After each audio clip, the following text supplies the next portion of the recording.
Gloria Roba, and this is the thing, I want to start with you because it's very special. When we started this particular campaign and when people were taking to the streets, you're one of the people that, you know, might have gotten the wrath of the young people on social media. And because most of the time you wake up, you look at on X, I find you trending. It's been a month. Yes. What have we learned from that, especially for you? Yeah, I took the hit because, you know, there was a proposal that came from Treasury about taxing importation of sanitary towels through that finance bill. And it was easy for me to take the hit because when you think of periods and menstruation and pads, you have my face there. And there was an assumption that I have voted, first of all, and I agree to it. But if you look at the footprints of the fight, and this is why sometimes I say politics is a thankless job. Because behind the scenes, you are hated by your teammates or the people who are pushing an agenda because you are going against it to make sure that you're representing the people well. And then the people who you're fighting for behind the scenes are also fighting you. You sit back and you're like, why? You know, what's happening? Yeah. So there was this assumption that I supported. But actually, I'm on record fighting. In fact, there's a famous clip of us on a press conference. Mm-hmm. And we are having a conversation with the president. Yeah. And in fact, I sat down and I said, Isiasa. You know, people don't know, my father died in 2022, right before elections. And it was a very, very difficult moment. You know, my father used to pinch me. He used to tell me, wewe nimekuambia, and he, ananichuna. And being my party leader knows that because when my father died, it was during elections. We had a lot of things, so he was somehow involved in that whole process of the funeral and everything, and he knows this about it. So at that particular moment in the press conference, I was mad because I kept on saying, why is our communication team not proactive? Why do we always have to play on defense? In fact, the conversation that I am having with the president in that clip is him asking me, why are you so mad? Why are you so harsh on people in WhatsApp? Because in our WhatsApp group, I was telling the communication team, you're failing us. Why is there a lot of fake news about pads and taxes and what? Why can't you just give information, you know, when it should be? And we were having a back and forth with Kimani Kuria because he was the chair of the finance. I said, you should have released this information way before the other people are releasing the fake information. So in the WhatsApp group, it gets really heated. And I'm always saying, you people are failing the president. You people, you should have done this. I should have done this, you know. So that moment, the president, you know, knowing that he knows very well how my father would make me go back to it. As a father, he was like, why are you so hard on people on WhatsApp? And I told him, because sometimes we find ourselves as a government in a very strange position of playing defense. When in fact, we are the people with the information which we hold on to and play. There's a lot of internal politics sometimes. And I'm like, you're not helping the bigger cause.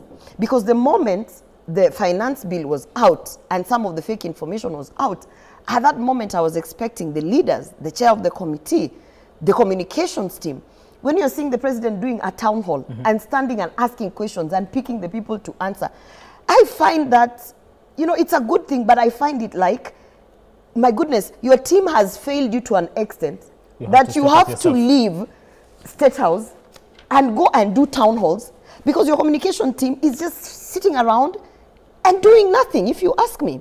And that thing really frustrates me to an extent that I get so passionate about because I know what fake news can do. People have been killed because of fake news. I'm telling you, at the time when the finance bill went out, I was in the supermarket. Women were mad at me telling me that I'm the one who has increased taxes for pads. Yet there were no taxes for pads. How do you start explaining to a person, this is fake news? You see, these are some of the responsibilities I feel as a government. If we have to look into what went wrong and do a post-mortem, post-Gen Z, I keep on saying our communication has failed. We can't leave everything to the door of the president. We can't leave everything to the people who come to studio to speak.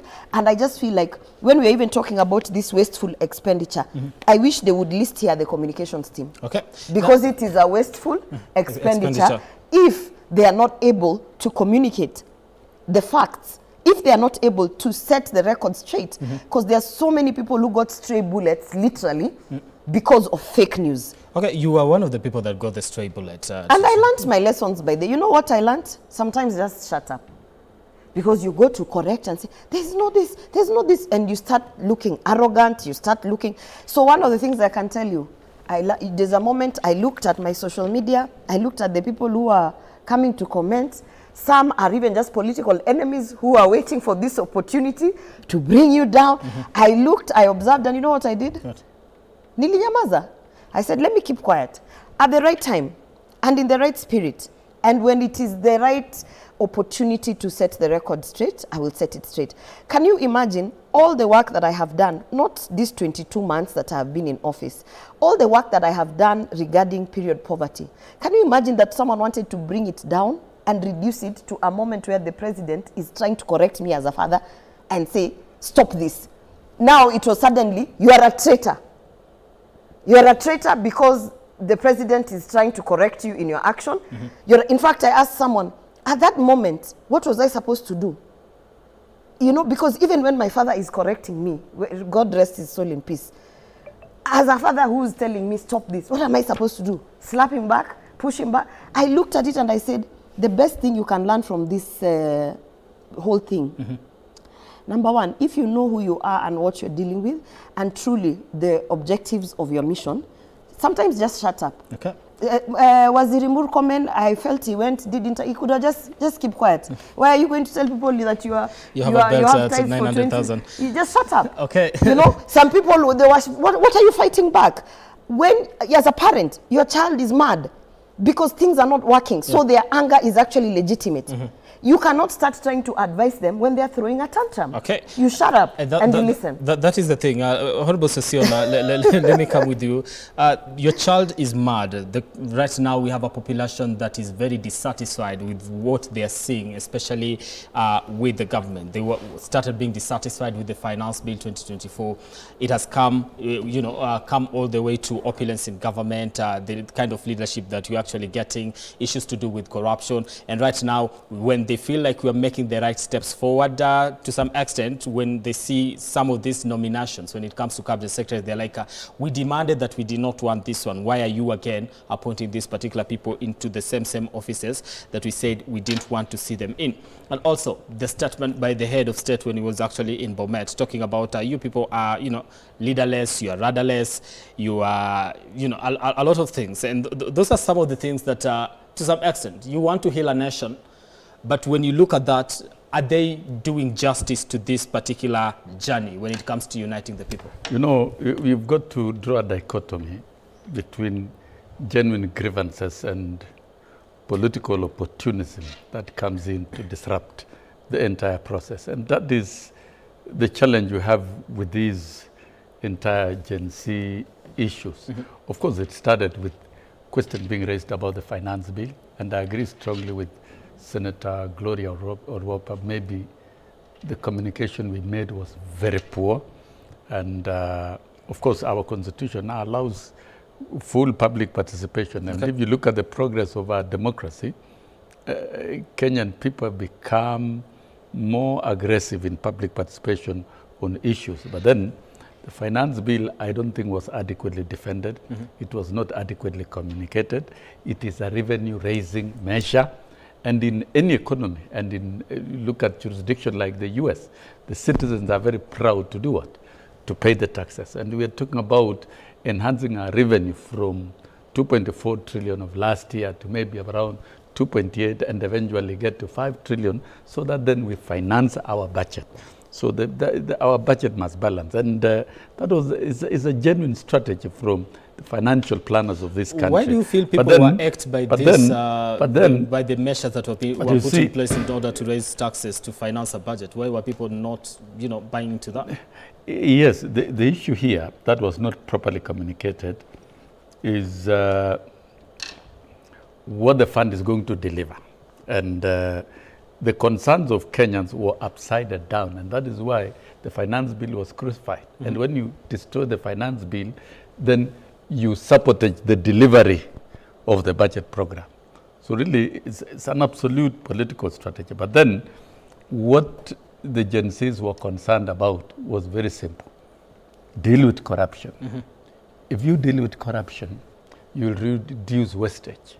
And where there is no corruption, even Kenyans will not question the level of taxation, because one, you'll be able to deliver education absolutely free to all the households, and you offload all our households from the cost of education, from ECD to university. You'll be able to deliver health care. And so the issue of corruption, which everybody accepts, even the president, and they say there are two things about this country: corruption and incompetencies in running of public institutions. Okay. That is clear, which the Gen Zs picked it very well, and I think that should have been the item to be discussed, but not the finance bill. Two, good governance. Who are these leading our public institution? Who are these members of the cabinet? Who are these demonstrating opulence carelessly around when there's a lot of scarcity and Kenyans are surviving on shoestring budgets? Those are questions being raised. And then in this kind of scenario, are we really going to turn around the economy? Those were the questions that were being raised. And I think the debate should have shifted away from the finance bill to what does the government plan to deliver in the budget? Okay. And how is it going to deliver? Can we train Kenyans to track the budget and ensure that what is promised through the investment programs across the ministries is actually delivered? And eventually, can government deliver its commitment within the plan, and particularly the president within the plan on which he was elected? Okay. And I think that is where the confusion came in. The syndicate that took over, because when the president spoke in Bomet and said, you cannot be leaderless, you cannot be faceless, from my background of organizing, you cannot have such a mammoth movement without organizers. It cannot work. There must be a leader who is hiding in the shadows, who is sponsoring. And they knew these Gen Zs, they've got a very brilliant agenda. And if we allow these Gen Zs to engage in an orderly way with the government, the government will run away with the agenda. So what do? Let us sponsor our people to come and disrupt and push their own agenda. That was so opportunities hijacked a rather genuine issue. And when you talk about these Gen Zs, who are these Gen Zs? It is the biggest pyramid of our population of, number one, the children who were really immunized. And so many of them did not suffer mortalities. So it's a huge population. Number two, yeah, it's true. If you look at the history, demographic history, these are the children who enjoyed free education, and therefore it's one of the most informed lot of the population. And these are the children who grew during the drastic democratization of this country, including coming up with a new constitution. Okay, so the thing is, when the tone that is used by the head of state is what they found a problem with at that particular time. It's a population profile that is so informed and that is strong, and therefore let me say this. You see, there's something you've raised. The tone that was used the first day they went to Parliament, for example. You see, people have been saying, who is funding these people? You see, you can look for funders here and there, but the president is one of the biggest funders of these demonstrations. From his speech, from his words, because the day he called them prisoners, criminals, from that day, when they go on socials, I'm a criminal, we're prisoners. That's what they said. You see, and it was more or less like he dared them. And so they were like, if you're daring us, we'll come out. Look at what is happening today in Venezuela. Maduro is going home. He has actually run away from the country. The people have marched and they're actually going to the palace. So you see, you cannot threaten a populace. For example, I see something that the media calls anti-government protests. There's nothing like anti-government. It is pro-democracy, pro-accountability, pro-constitutionalism. If you ask me why, these people are not saying they want to topple the government. So it cannot be anti-government. If you say Ruto must go, let me just finish. It cannot be anti-government when you ask accountability questions. When you ask about the Adani Group and JKI, how is that anti-government? When the documents are... Listen, what happens? Let me just finish. Yeah. Let me just finish. When you ask about questions and nobody's answering you, the questions, what does that mean? When you ask for documents, there are no documents, what does that mean? When they talk about corruption, they tell you that cabinet you have most of them are inept, are incompetent, and some had issues before vetting. So today you decide to nominate Oparanya, who we know EACC last year went for his office. So you're telling us he's going to go into parliament for a vetting process. Will we see the issues like what happened to the likes of Aisha Jumwa, cases were dropped before the vetting? So how are we solving the issue? You're talking about healing a nation. I dare say that the protest did not start with the issues of the finance bill. Kenya as a nation has historical issues. We keep talking about let us have a dialogue for a framework. We have the TJRC report, never implemented. If you walk to the northeastern part and you talk about Wagala massacre, you will hear things, people are very angry. They only need a trigger. So the finance bill was a trigger for the things that have been boiling down in many Kenyans. So how do we deal with those issues? Let me just finish. Let me finish. Give me time. So when you ask questions about healing, how are you going to tell the parents that lost their children that we have decided now we are having a broad-based government, we are going to unite the country, we are healing. So how does that bring back rights? How does the mother who's waiting for the police officer to kill his son to be questioned, how does that bring back the son? You're asking about healing and moving forward when the police officers who actually shot people have not brought a book. Let me bring you back very closely. There is a reporter from your station who was shot. Have you guys known who shot the lady? You haven't. So when you talk about healing, how are you healing with police officers who are still going rogue on the streets, where abductions are still happening, where people are turning up dead, where people are still missing? And talking about healing? Healing for the political class, the elite, because now we have decided we'll go into cabinet. Oh, now our communities are here. Now we are going to be safe. Everybody is represented. Do you know that you cannot represent every single community? As a country, we talk about. My question will be this. Let me finish. As a country, we talk about 43 communities. I had the opportunity of meeting 120 unrecognized marginal communities in this country. So when we talk about communities are now safe. Safe from what? When a person is sworn in as a president of the Republic of Kenya, you're not a president of the Republic of Nairobi, Kiambu, Kisumu. It is for the entire nation. My question so when you go ahead and nominate, when you go ahead and nominate, so because let me just finish. No, just a moment. When you go ahead and nominate, let me finish. When you go ahead and nominate people from a majority of two political communities, what does that tell you? Okay, so what is the solution then? You're coming from, this is the solution. You're coming from a point where people are asking about accountability questions. Nobody asked for ODM to be nominated into cabinet, for example. They found their way into the space. Nobody said that they want the spaces that were removed to come back. You're bringing back Kindiki into a ministry where, there are still issues as to disappearances, as to death, as to police excesses. Okay. And you're telling us, listen, and you're telling us, what is the solution then? I'm giving the solution. How do we go about it? I'm giving the solution. And you're telling us this about accountability. You're bringing back the same people into offices where people are still crying, and you're telling us you're listening to us. When you listen to the people that actually voted for you, it means you do as per their demands. One, they talked about corruption. All right? If you're going to talk about corruption, the president said you have to come up with a law to deal with corruption in less than 6 months. The issue about 6 months is neither here nor there, because right now, as we see it as a nation, there are issues as to 2 deals or 3. One, the edible oils. It went under the radar. Nobody knows what happened to that. Listen, how are you going to tackle that? Can you allow me to? Yes, kindly. You know, my school of thought is offer a solution or be a continuous, constant complainer and what people say critic.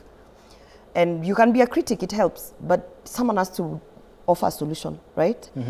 In fact, the issue is talking about the 6 months. Maybe it is because, again, it has not been communicated well. The reason why we have cases, ongoing cases of corruption, where we never get to, like, a conviction. We never get to the end. 15 years someone has been in court. Is because of the judicial processes. By the way, him being a lawyer and an advocate, he knows. We have a court called Small Claims Court. Turnover of those things are 6 months. Yeah. That means before you even are served, you lift your head up, it is time. Wamesha to honor judgment, lipa vitu, you know. Okay. And what they have done is that they fast-tracked the processes that they have put in place, the frameworks that they have put in place is such that someone who feels like they need justice for a small amount of, you know, conflict or whatever issue that is, they are dealt with quickly so that justice is given in time. So what the president is talking about, 6 months, is a sort of similar arrangement, such that, you know, because like right now, he is talking about Aparanya. We have governors sitting with me in Senate, and they are now in the committees of oversight that are oversighting their own expenditure. Now, if you had the 6 months turnaround time, people like Ali Roba, Governor Ali Roba, Governor Mandago, those are people who even before they were sworn in to become senators would have either been cleared or convicted. Right? So, you know, also when we are criticizing, sometimes I think this is my frustration, and maybe this is the millennial frustration because I'm a millennial. It is like, I'm listening to you and you have points. Where's the solution?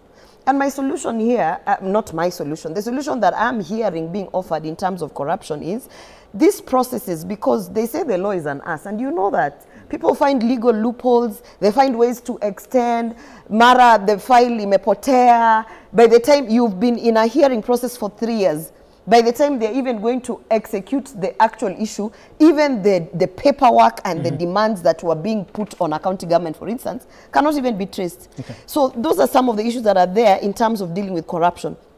I've had people asking, why can't we see more convictions of big fish? It's simple. The judicial process is so lengthy. We had an issue of even having capacity. Remember, we were hiring more judges because the cases are so many and the judges are so few, and they take so long. And one of the solutions was to have the extra, was it 11 judges or something?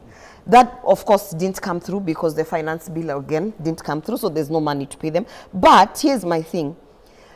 And this is the problem that I have, and I can be crucified for it. You said I'm the most crucified senator or nominated senator when it comes to the Gen Z movement. Come to the table. Just come to the table. You can't keep complaining and criticizing, and there's an opportunity to come to the table and say, I think if you do this, this is going to happen. Yeah. Because you see, the worst thing about this situation, and I'm frustrated because I'm closer to the Gen Z than, for instance, some of the nominees in cabinet. My frustration is, you know, if you keep, it's the same way with the civil society, because I come from the civil society. The civil society will always organize workshops and forums and get together and, you know, and what they do is they invite each other.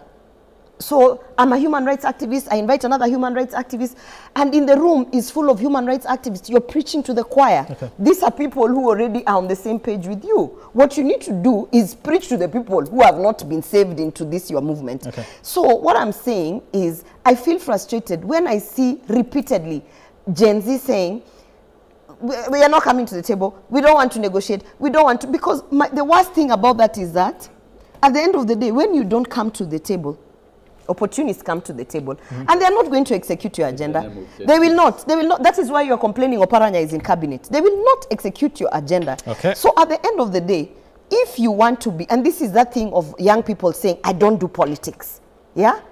Or people with a religious background for a very long time have been saying, Ami vitu za siasa staki. But then you also keep complaining, these politicians are evil. You and your holy self have refused to be part of politics. Okay. Who is going to be a politician? Right. So me, I keep encouraging the youth. That notion that you have, I don't do politics, I'm not going to the table, you know this government people, you are government and you can be government.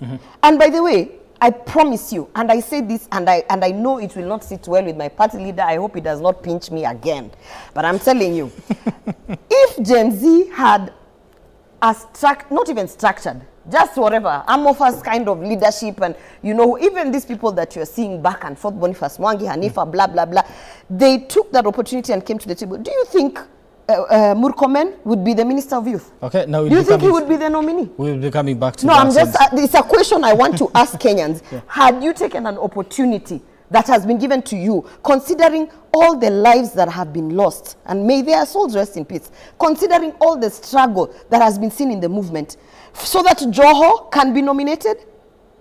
If you came to the table, so you're trying to tell me, and let me ask you, because you've spoken passionately about we have to be leaderless, we can't be compromised. So you think Gen Zs went to the street and pushed this agenda, which we all agree, including the president, that is why he's going to do town halls. Okay. Do you think that they went to the streets so that Oparanya can be a cabinet nominee? Okay, no.